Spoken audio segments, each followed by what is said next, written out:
What's up?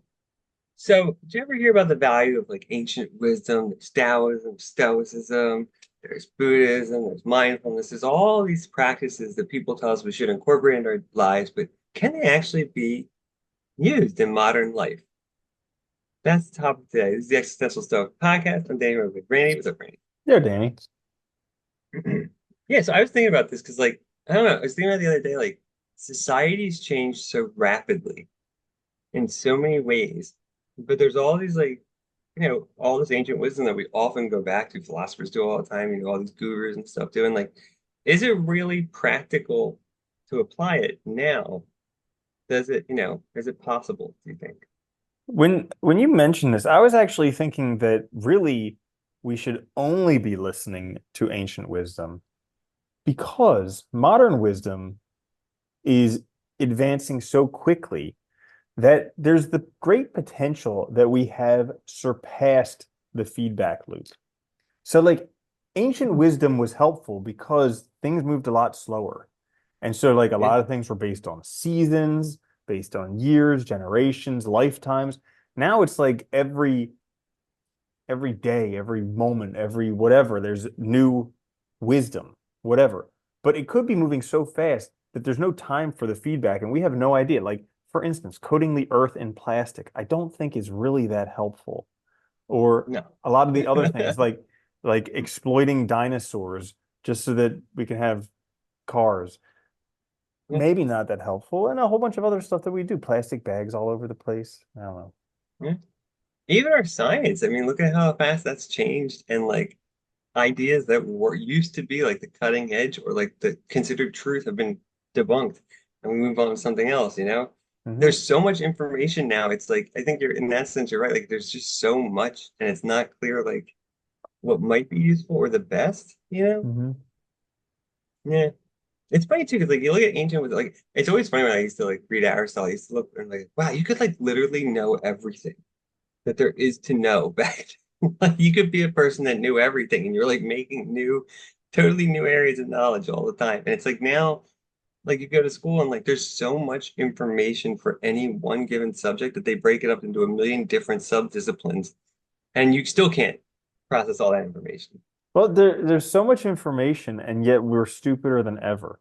Like I saw something earlier where they're concerned that like a lot of 20-year-olds don't even know how to sign their name anymore, so they can't even sign checks. But then I Oh, was like, curse, they don't teach cursive anymore. Yeah, I yeah, heard but that. then I was like, well, who the heck is so concerned about signing checks? Like how often do you actually use checks? What antiquated system are you stuck in where you still need to sign checks? Like how backwards is that? But it goes both ways. Yeah, I guess. Like, why the hell are you signing? Who's still writing checks? What is going on? Yeah. Yeah. To I mean, but buy your also how hard seven is it? dollar gallon of milk. Go to the grocery store and sign a check. Jeez. I have to write a check, but you can't cash it till next week. The for your milk. I mean, can't you just make up a signature anyway? That doesn't make any sense to me. Because the Yeah. signature is just your style of signing your name. Like it's just Yeah. unique to you, whatever. And not even really that unique. Yeah, but I think there is a lot of ancient wisdom. I think it's a lot more applicable than modern wisdom because really modern wisdom is just a reiteration of ancient wisdom. Almost Like all of it. Yeah. I've read so many of these like personal help books and they're really just reiterating the same things over and over and over again. And then it was funny because there was this, I think it was called Think Again. He was talking about how like most of the stuff that they talk about in these books, it's all made up anyways. So like a whole bunch of the things that we've been saying forever, it's all just made up anyways.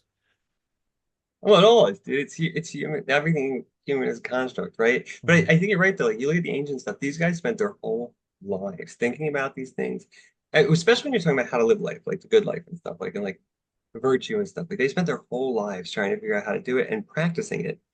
And now you see these self-help books where like, it's like either they'll like appeal to like one tiny part of a theory and just keep saying it over and over again in the whole book, or like, it's just total garbage. And I think you look back at that stuff and there's so much more value there for how to actually like live and like address human problems. We were talking a couple weeks ago about is there ever is lying ever justified? Something along those lines. And you were saying how everybody lies. And while I knew that, I didn't really think about it that way, that like everybody lies.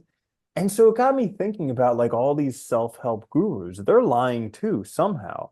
And you kind of have to Yeah, look at the people's motivations and stuff like that. And it's just like it makes me think a lot differently when you consider that everybody lies. So like what stuff are they lying about? Especially the guys who are like selling the absolute integrity, like radical honesty and all this stuff. Like yeah. they lie too. So where are they lying? The guys who are selling lying is 100% wrong. Probably to themselves too.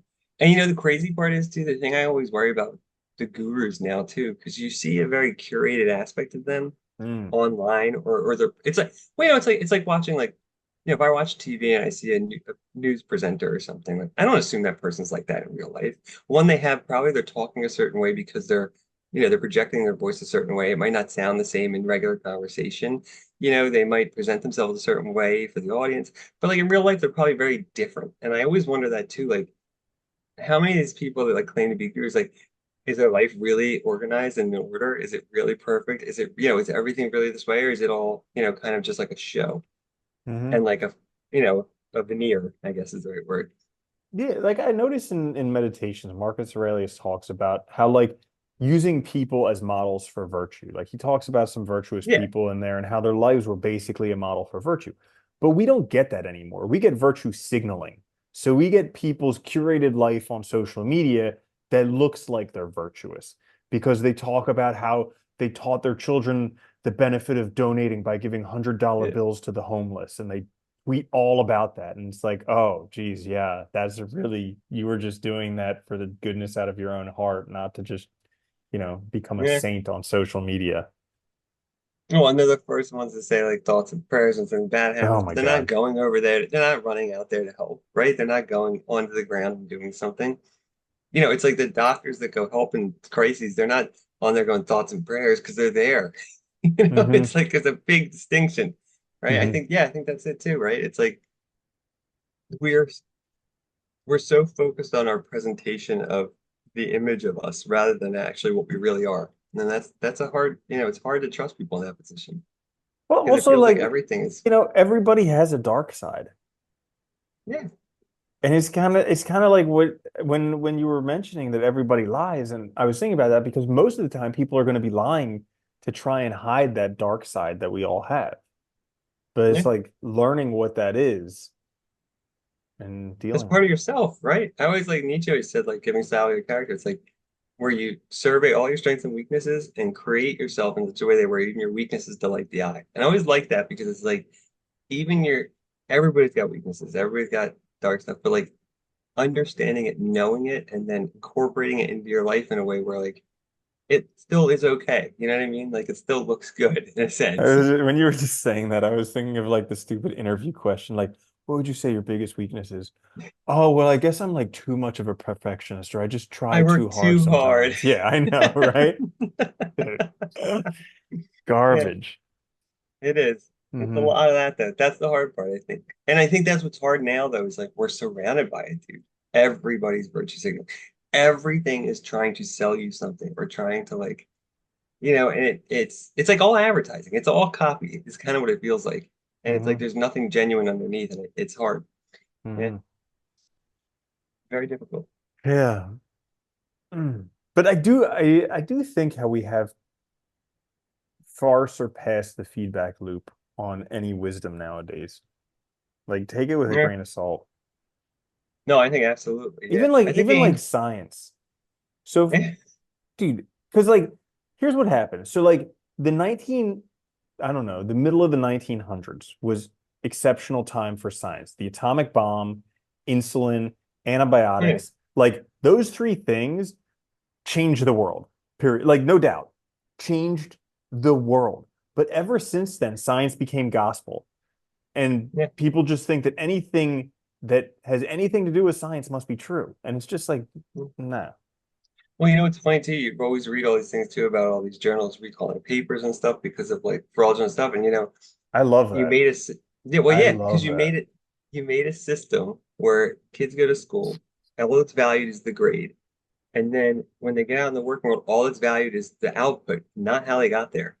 And so at some point it's going to make sense for people to cheat and just create output so that they get promoted or they get the next thing or they get the next grant. And so you see it all Hmm. the time. I just read one on a huge cancer research center that had to pull a bunch of stuff because it was all like, the data was all wrong. Hmm. And it's like, yeah. So you have to be very careful. I think that's what makes it so hard for people to be able to evaluate stuff now, is that it's so clouded in BS and posturing. And it's like, yeah, it's really weird. That's why I think I like the ancient wisdom too, because they weren't trying to prove anything to anybody necessarily. Like Marcus Aurelius it was his journal. He wasn't trying to prove anything to anybody else, right? It was just him working through problems. Or like, Aristotle's like, like the Nicomachean Ethics was like a lecture he gave to a small group that was like they were just thinking about these things, trying to work through them. The Tao Te Ching, he just wrote that down and left, if we believe the legend. I mean, it's like so these things were like honest in that sense. They weren't saying like everybody should do this or has to. And I think that's the difference. Or they weren't trying to sell something to somebody. I know. Yeah. I think Yeah. that's what's great about ancient wisdom is there wasn't that selling point, right? Hmm. Yeah, maybe that is it. Hmm. Yeah. So But how would someone go about learning the ancient wisdom? I personally think go to this text first. Try them. There's so many ways you can get audiobooks now. You can go on YouTube and there's always people that are willing to read that stuff. Do you? And so if you don't feel like reading, 'cause sometimes the word's a little hard finding, and like if you don't like one, try again, because a lot of times I think the translations or the person presenting it can make a Mm. big difference. So don't give up right away and take Hmm. it slow. Try to like I think the best thing to do is like, if you start with the Tao Te Ching or Marcus Aurelius, is go really slow and think about it. Do like a page, a day or something, and just try to think about what it might mean to you. And then, I mean, and that's the other beautiful thing about that stuff. It's meant to be interpreted and applied to your life. So think about it and how might it apply, and don't rush through it because there's no reason to. Mm. Yeah, I like that. I would say kind of echoing the same things. Like it takes a while to figure out which of the ancient wisdom resonates with you. Because I minored in philosophy and so I had to read a whole bunch of the texts and Plato's Republic, sure, it's a classic, but I read it once and I wasn't like, man. But then, reading the Tao Te Ching, reading meditations, those things started to resonate with me. Yeah, And like you mentioned, the audiobooks on YouTube, because I would just put that on in the morning and just listen to it on double speed. And yeah, the meditations 100% depends on the translation. Like the George Long translation, I think awesome. And that's the one that's read by Vox Stoica on YouTube. But there's this other really cool looking book that has a black cover on it with a feather and a raven, and it's #1 bestseller on Amazon. And the translation is garbage. It's yeah. absolutely miserable to read. And it's 100% dependent upon what the translation is. So don't be Wait, discouraged. and it's funny too because like I know like when academics translate, sometimes they're trying to be really, really conscientious of like the original instead of trying to modernize it a little bit for readers. And so like there is like, something like if you're studying it, yeah, okay, sometimes you want that. But if you're trying to just understand it and get into it, you don't want that. You want something that's a little bit more modern? I was thinking about that the other day because it's like when you learn another language, the structure of the language is different.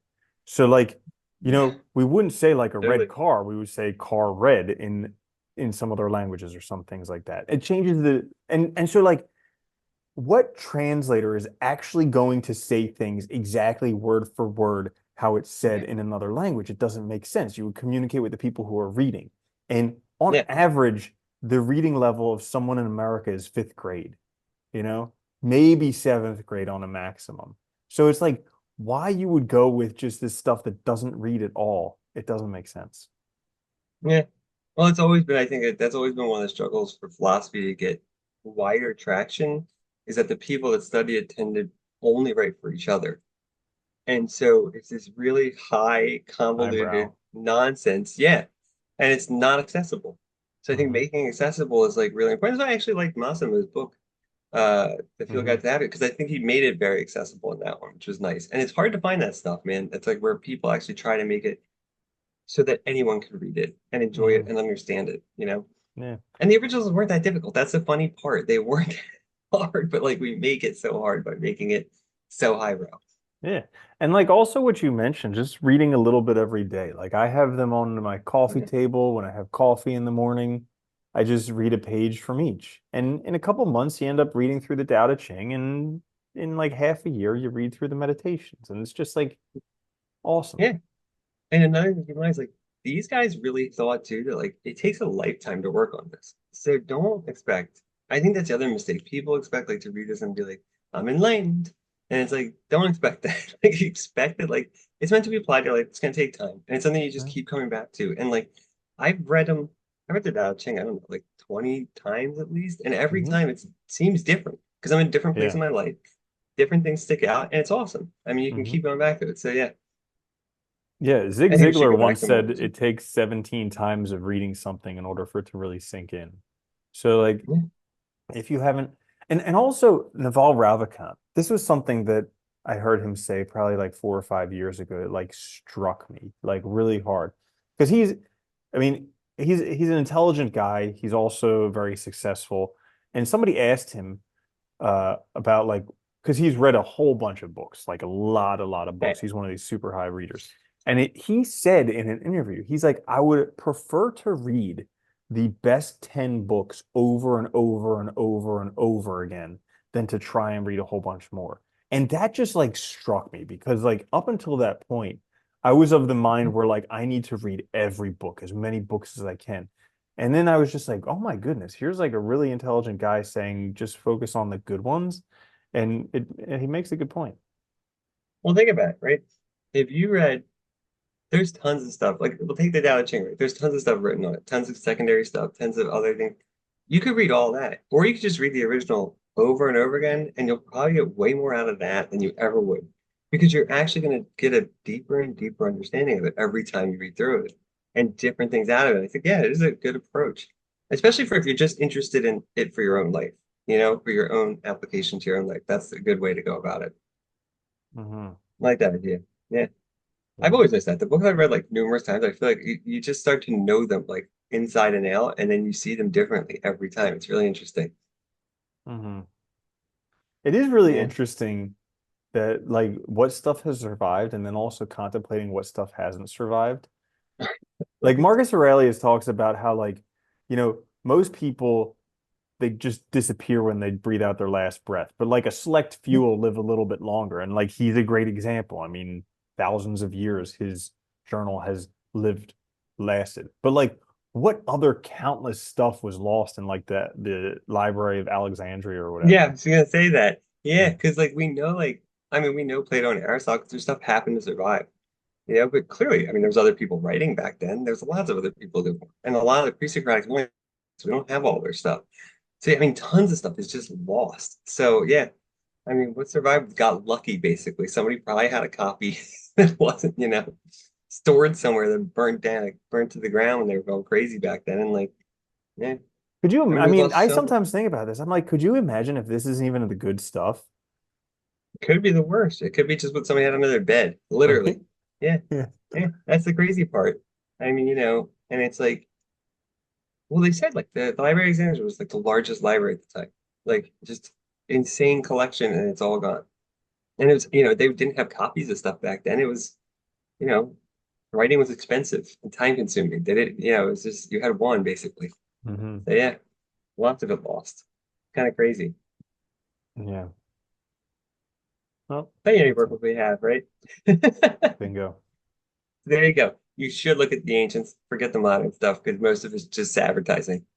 It's a hard thing, yeah. And be Hmm. very skeptical, I guess, is a good way to look at it. Hmm. If you like this episode, Buy check our us on latest YouTube wherever program. you. Yeah, there you go.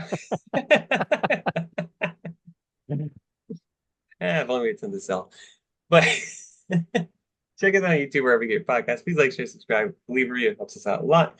We'll be back later this week on another episode. Until then, though, later. Later, Danny.